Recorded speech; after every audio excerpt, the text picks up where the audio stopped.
They didn't just knock down wood and nails. They took a part of me. And they did it while I was gone on purpose. 15 years ago, I bought this land for one reason: peace. I didn't want neighbors. I didn't need clubs, pools, or regulations telling me what color to paint my fence. I wanted wind in the trees, a dirt driveway, and the sound of frogs at night. The barn was already standing when I bought the place. My grandfather's bones were in the ground, not far from where its shadow used to fall. It wasn't pretty, but it was proud. The kind of proud that doesn't need to shout. Hand-built, warped over time, but solid. I'd repaired its roof 3 times, rebraced the beams, even replaced the floorboards after a raccoon chewed through the corner. It leaned a little to one side, sure, but don't we all eventually? Then the developers came.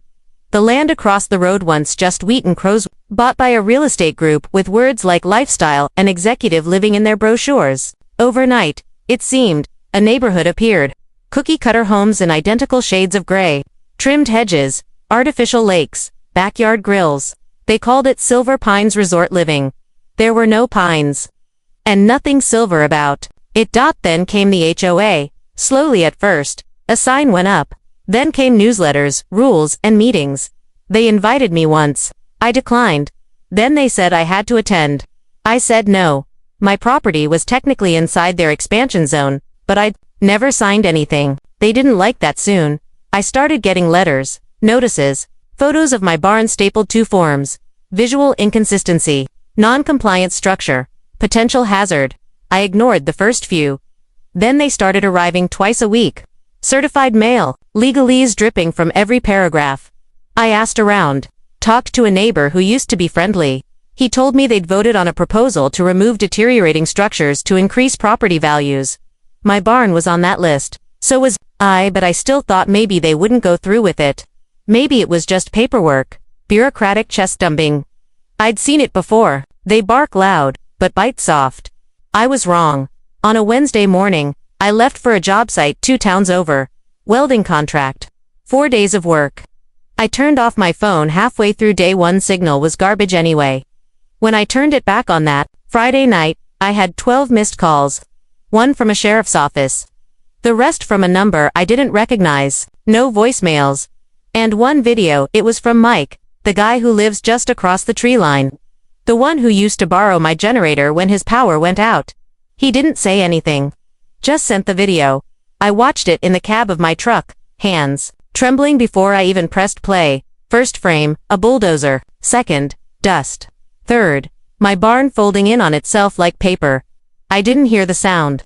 My blood was in my ears. When I pulled into the driveway the next morning, it was like someone had erased history. Flat dirt, orange markers in the ground. A sign that read property violation resolved, HOA compliance restored.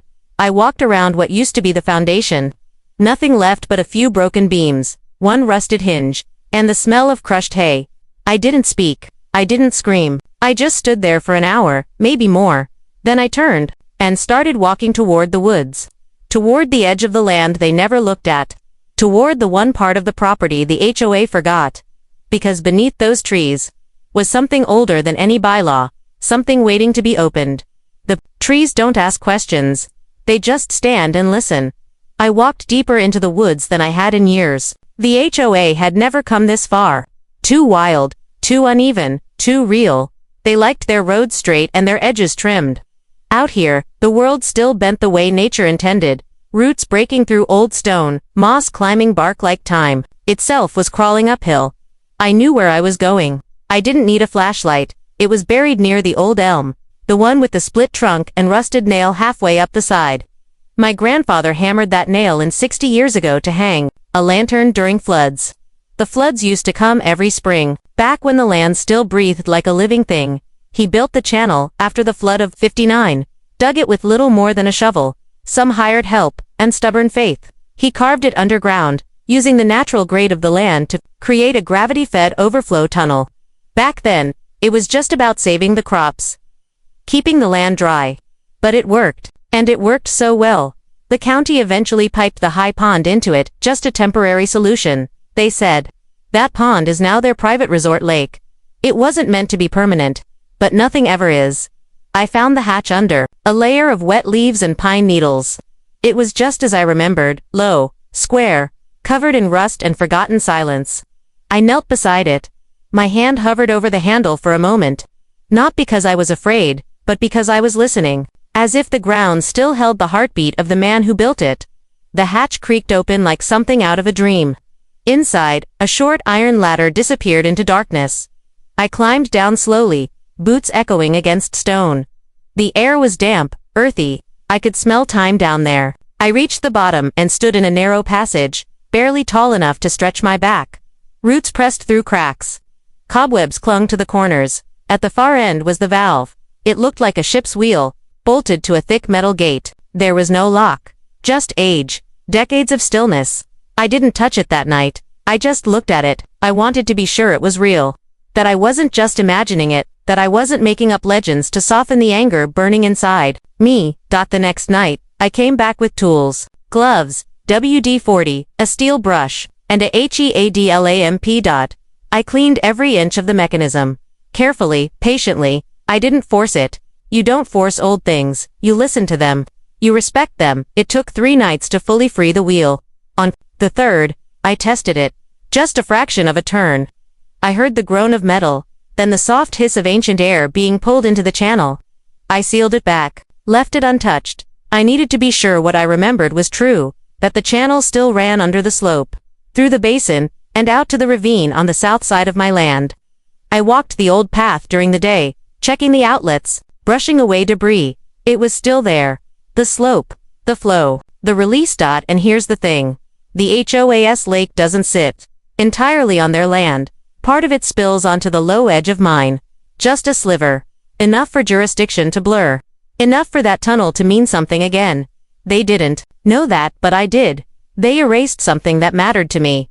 They made it legal, sanitized, quiet, so I decided, if I ever answered back, I'd do it the same way. No shouting, no fighting, no warning, just silence, and gravity.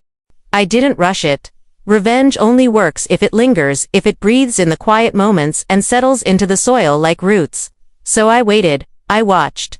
3 more letters came from the HOA in the weeks that followed. One was a community update, celebrating the barn's removal. A visual improvement for neighborhood harmony, they wrote. Like I'd donated it. Like I'd thanked them. The second was a photo of a proposed pool expansion. More palm trees, more lounge chairs. All built off the lake they didn't fully own. And the third, the one that finally made my hand tremble, was a bill. They wanted me to pay for the demolition. Said I owed them $4,800 for restoration and removal services. That was the moment something went still inside me. Not rage, not fire, just stillness. I folded the letter, placed it on the barn's old foundation, and walked back to the woods. The hatch opened easier now, like it remembered me. I climbed down the ladder with the same quiet focus I used to weld steel pipe, steady, measured. I turned the headlamp on and knelt in front of the valve again. My grandfather used to say, water always finds the truth. It doesn't rush, it doesn't lie, it just follows gravity. So I gave it gravity. I turned the wheel. Not all the way, not yet. Just enough to test. To listen. To feel the flow echo into the stone channel. The pressure was there. The lake was full, bloated after a week of rain. And the exit point, still open and unmuted, trickling into the woods behind my southern fence line. It would work. Now. I just needed the right night. I didn't have to wait long. Friday evening, they threw a party at the lake house. Silver Pines, summer social. Bright lights, clinking glasses, golf carts lined up like little white beetles along the drive. I watched from my porch. No one noticed, they never looked. Past the water. At 11:47 p.m., I stood over the hatch. One last check, gloves on. Headlamp dimmed. I climbed down for the last time. This time I didn't hesitate. I turned the wheel, full rotation. The groan of old iron gave way to something deeper. The sound of suction, ancient water systems waking up after decades asleep. I could feel the vibration in the floor. Like the earth exhaling. I stayed in the tunnel for 5 minutes, maybe more. Just listening. Not because I didn't trust it, but because I wanted to be there when it started. Then I climbed out, closed the hatch, and walked back to the house at 4:16 a.m. I heard it, the silence. You'd think draining a lake would be loud, violent, but it wasn't. It was soft, almost respectful. Like the water didn't want to be there anymore. Like it was finally going home. By dawn, the lake was gone. What was left behind wasn't pretty. Boats tipped in the mud like stranded whales. A kayak halfway sunken in sludge. The pier tilted like it was mourning something. The waterline etched high along the retaining walls, marking the memory of what had once shimmered there. I poured coffee, sat on the steps of the barn that wasn't there, and waited for them to wake up. The first scream came from a kid, then an adult, then 3 more. I could hear phones ringing, radios buzzing, someone shouting about emergency irrigation failure. They had no idea what happened. No one saw a thing. No broken pipes. No storm damage. No signs of tampering. And as far as the records showed, the old channel had never existed, but it had, and now, it was open. By noon, they still didn't know. News spread faster than the water drained. First through group chats, then door to door. HOA board members were seen standing around the empty lake with clipboards and confused stares. As if they could paperwork the water back into existence. One guy in a salmon-colored polo kept pointing toward my property. I watched him from the porch, sipping coffee from my world's okayest neighbor mug. The irony wasn't lost on me. They didn't dare knock on my door. Not yet. Instead, they sent another letter. This one had less arrogance, more panic. Dear community member, it began. No name, no accusation. Just a vague notice about a catastrophic drainage anomaly. And a request for any information regarding undocumented water structures. I didn't respond. A few days later, they brought in experts. Engineers, hydrologists. One guy flew in wearing mirrored sunglasses and hiking boots like he was about to discover El Dorado. They walked the lakebed for hours, poking at mud, measuring things. They posted drones in the air and sensors in the soil. But water. Water doesn't leave footprints. The lake had fed off my land, off the slope my grandfather mapped by hand. It didn't look like much on the surface, but gravity is an invisible law, unforgiving, absolute, and when they tried to refill it, it drained again, and again, because the channel was still open, and I wasn't about to close it. Soon, the complaints started. Homeowners who paid extra for lakefront property weren't happy to wake up staring at cracked mud and forgotten flip. Property values dropped by nearly 10% in 2 weeks. One guy tried to sell and backed out when the buyers realized the lake view was now a ditch view. The HOA tried everything. They held emergency meetings, sent emails with words like resilience and shared setback. They even hired a PR firm to rebrand it as a dry eco-habitat transition zone. No one bought it, especially not the woman who fell into the mud during a morning jog and had to be pulled out by 2 maintenance workers. Every day, more people looked toward my property. Like maybe I knew something. Like maybe I was the ghost in the pipes, but they had no proof. Because the truth was buried, not just under the trees, but in the records. That channel was hand-dug, undocumented, unofficial. It wasn't in any plan or zoning map. Just a scar in the earth that time had forgotten, until I remembered it. One day, I saw Mike, the guy who filmed the barn's demolition. He stood at the edge of the road and tipped his head toward me. He didn't say a word. Didn't need to. We understood each other now. He'd watched what they did. He'd also watched what followed. Then, a week later, the final twist. The HOA board president, the same guy who signed the demolition order, resigned. Stress-related leave, they called it. I heard whispers that he'd been hit with multiple lawsuits from residents, angry about fraud, mismanagement, and unapproved property damage. What was left of the board sent out a final plea. They asked for donations to fund a new artificial reservoir. No one gave a dime, and through it all, I never raised my voice. Never made a claim. Never filed a complaint. I just kept my land. My silence. And the hatch, locked beneath the elm. Exactly where it had always been. They took my barn. I took their illusion. Fair trade. Summer passed. The lake didn't come back. The grass grew tall in its place, stubborn and uninvited. Nature doesn't wait for permits. Frogs returned to the shallow end. Mosquitoes too. HOA landscaping crews mowed furiously, trying to make the cracked basin look like a green space. It didn't work. Nothing grew quite right. The ground still remembered what it used to be, and it wanted its water back. Every so often, I'd get visitors, not officials. They'd stopped coming. Just folks from the neighborhood. The ones who used to smile too wide and wave without meaning it. They came with new voices now. Lower, calmer, curious. One man stood by the property line and asked, "Did you hear what happened to the water?" I Just looked out across the field and said, "Yeah, real shame." They all said the same thing in different ways. "It's like the place is cursed now." I never corrected them, they were right, but the curse wasn't in the soil, it was in the arrogance, the assumption that just because something is modern and trimmed and polished, it deserves to rule the land. The barn wasn't much, just wood and rust and memory, but it had roots, and when they ripped it out, they didn't just break the past, they disturbed something older.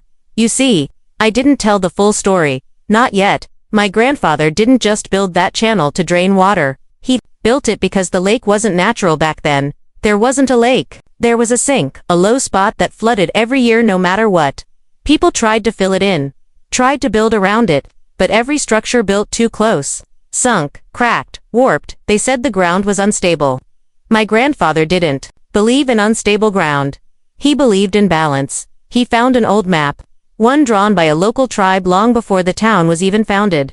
It marked the sinkhole with a black spiral, the word beside it loosely translated to, "the place where still water listens." He thought it was a warning, so he built the channel not to drain life from the land, but to keep something else in balance. The barn was placed directly above the old crossing point, a kind of weight, a capstone. It wasn't just shelter. It was sealing something in dot for 60 years. It worked. Then they tore it down, and now the lake won't hold water. The ground refuses, and me. I still sleep fine because I didn't open anything. I just stopped holding it shut, and lately, I've noticed things at night. The wind doesn't move through the trees the way it used to. The frogs don't croak near the hatch anymore, and sometimes, only sometimes, I hear the faint sound of dripping water echoing up from the tunnel, even when it hasn't rained in weeks. A soft, slow rhythm, like something counting, waiting, not angry, just patient, like gravity. It started with the deer. They used to graze near the edge of the woods at dusk. I'd watch them from the porch, soft silhouettes moving through mist, twitching ears, careful steps. Now they don't come near. They stop just short of the southern tree line, look past it, then turn and vanish, without feeding. I've seen the same buck 3 nights in a row, standing still for minutes, not eating, not blinking, just listening. I know that look, it's the same one I wore the night I first opened the hatch, that like something's watching from underneath. The grass on the old lake bed has stopped growing, not dead, just unchanged, frozen, same height, same shape, as if time got caught in its own reflection. The HOA hasn't mowed it in weeks, and it still looks exactly the same. I checked twice. One morning, I went down to the channel, just to see, just to make sure. The hatch was still locked, but the metal was warm. It hadn't been warm before. That same day, a woman from 2 streets over came to my door. She was holding her son, little boy, maybe 5, barefoot, covered in dust. She said he wandered off that morning and was found standing in the center of the dry lake bed, just standing. When they called his name, he didn't answer. He just whispered something over and over. I leaned down and asked him myself, soft and careful, and that's when I heard it. He was repeating a sound, not a word, just a rhythm. 3 slow taps. Then silence, then 3 more. Drip, drip. I sent them home with lemonade and polite silence, but that night, I stood in the woods with my ear to the soil, and I heard it too. Same rhythm. Faint, far off, but steady, like something moving underground, not crawling, counting. I tried to ignore it, keep my routine, keep my calm. But the next week, Mike, the guy with the camera, came by. He looked different, pale, jumpier than usual, said he found something on the drone footage from the night the lake drained. He wouldn't explain, just handed me a flash drive. I watched it alone. Most of the footage was standard, the lake shrinking, boats shifting, water fleeing the basin, but near the end, there was a shape, not a person, not an animal, something in the center of the lake, standing still in the shallowest point, long and thin, with arms too low and no face the camera could resolve. And when the final water drained, it didn't move, it just sank straight down, like it belonged there, like it was waiting. I replayed that frame again and again. Then, I erased it, not to hide anything, but because some things aren't meant to be watched more than once. The hatch remains locked. I haven't gone down in weeks. But sometimes, I hear the wheel creak. And I'm not turning it. The HOA's new board still hasn't rebuilt the lake. The permits keep getting delayed. The soil report came back unstable again. Their emails sound tired now. Beaten. I don't blame them. They disturbed something they didn't understand, and I didn't stop them. Not because I wanted revenge, but because I was curious. Now I'm not. Now I'm just waiting, because something's moving under my land, and it isn't water anymore. I wasn't going to record this at first. I thought maybe silence was safer. Let it settle. Let it fade. Pretend none of it happened. But pretending doesn't stop echoes. And lately, everything sounds like an echo. It's been 6 weeks since I last opened the hatch, but I hear it every night. It starts the same, the faint squeal of metal, the groan of old pipes, then the tapping. Always the tapping. Rhythmic cold, like something patiently tracing the walls.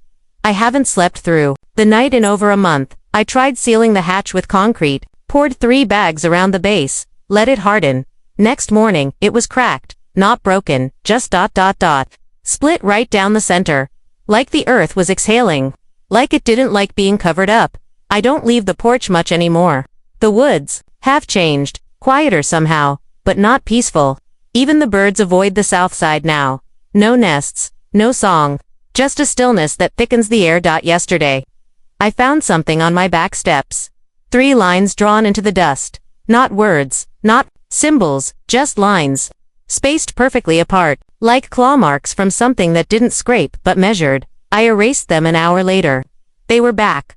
That night, I sat on the porch with a shotgun across my lap. Not because I thought it would help, but because it felt wrong to face something bare-handed. At 3:17 a.m., the wind stopped. The porch light flickered once, and then I heard it. A voice, not loud, not clear, but close. It came from the ground, right under my boots. It didn't say my name. It didn't say anything I could repeat. It was more like pressure turned into sound, like a thought shaped into vibration, and it only lasted a second. But I swear I felt it smile. Haven't been in the tunnel since, but I've had visitors, not people, not animals, shadows, shapes that don't cast any. A reflection once, in the window behind me, of a figure that wasn't there when I turned around. It had no eyes, but I knew it was looking. And here's the part I can't explain. I'm not scared. Not in the normal way. Because this thing, whatever I let out, whatever's moving now, it doesn't hate me. It just sees me, like I'm a door that opened once and never fully closed. And now, something is leaning in, watching, learning, listening. This isn't about revenge anymore. The HOA is gone. Half the board moved away. The rest are silent. The lake remains, a dead basin. No one walks near it now. The whole subdivision is up for sale. A dozen listings, all cut price, all empty, no buyers. Even the Welcome to Silver Pines sign at the entrance is gone. Torn down in the middle of the night, no one replaced it. And as for me, I've stopped pretending I can fix anything. I sit here most nights, and I talk like this, to no one. To whatever's beneath the dirt. Because if this is a story, it was never mine. I was just the narrator. A voice above ground, and now I think it's almost ready to speak for itself. So, if you're hearing this, remember one thing. Some foundations weren't meant to be disturbed, and some doors once opened don't shut. Not all the way. Not forever. Static silence. Then the faint sound of dripping. Drip. Drip. End transmission. They say if you stare into the abyss long enough, it stares back. What they don't tell you is sometimes it blinks. First. It's been quiet. That's what scares me most. The tapping stopped. No more creaking pipes. No more warmth on the hatch. Even the animals, the birds, the deer, the insects have returned to the edges of the woods like nothing happened to normal, too soon. I'd almost believe it was over, but then I found the roots. Not on a tree, in my basement. Came home from the store and saw a line of soil across the floor. I followed it to the back wall, the one facing the lake bed. There, splitting the concrete like paper, was a long, thin crack. And from it, something was growing. Roots, black as ink, smooth as glass, snaking out in slow spirals. Not dry, not dead, but wet, pulsing, like veins. I didn't touch them. Didn't have to. They moved, not fast, not hostile. Just aware, the way sea anemones shift when something swims too close. I stepped back. They stilled. I sealed the basement door with 3 locks and an old wooden dresser. It hasn't made a sound since, but I don't think it has to. Because the dreams have started again. Not nightmares. Not exactly. Just scenes, moments, from lives I don't remember living. A child with mud on his arms, whispering to the ground. A woman kneeling beside a pool of still water, hands cupped. offering something red. A village older than maps, building a ring of stones. Not to worship, but to warn. In every dream, the same shape returns. Tall, thin, watching, always, watching. I've started leaving offerings. A bowl of salt on the hatch, a strip of cloth from my grandfather's coat, a nail, rusted and bent. Placed exactly where the barn once stood. Not because I'm superstitious, because I'm polite, and whatever's beneath this land, it remembers those who forget to be polite. The town has stopped pretending now. The HOA dissolved 2 weeks ago. The neighborhood Facebook page was deleted. No one uses the term Silver Pines anymore. It's just that stretch of road off County Route 9. People avoid it. Real estate agents won't take listings here. GPS apps mark the area as restricted. And the lake bed, cracked wide, like something underneath has begun to breathe, slowly, deeply, like it's waking up. I think the barn was never a barn, not really, it was a lid. A patch sewn into the skin of something older than law, older than fences, older than language. And now the skin has started to itch. I don't know what comes next. I don't know if this is the end of my story, or just where it was always meant to begin. But I know this, every place has a memory. Some are buried, some are paved over, but some are waiting. Not because they're trapped, but because they're patient. So, if you ever drive past an old field and feel the urge to stop, to walk out and touch the earth, don't. And if you ever hear the sound of water where no water should be, run. Not fast, not far. Just. Don't look back, because once it sees you, it never forgets, and it's always listening. Right beneath the roots.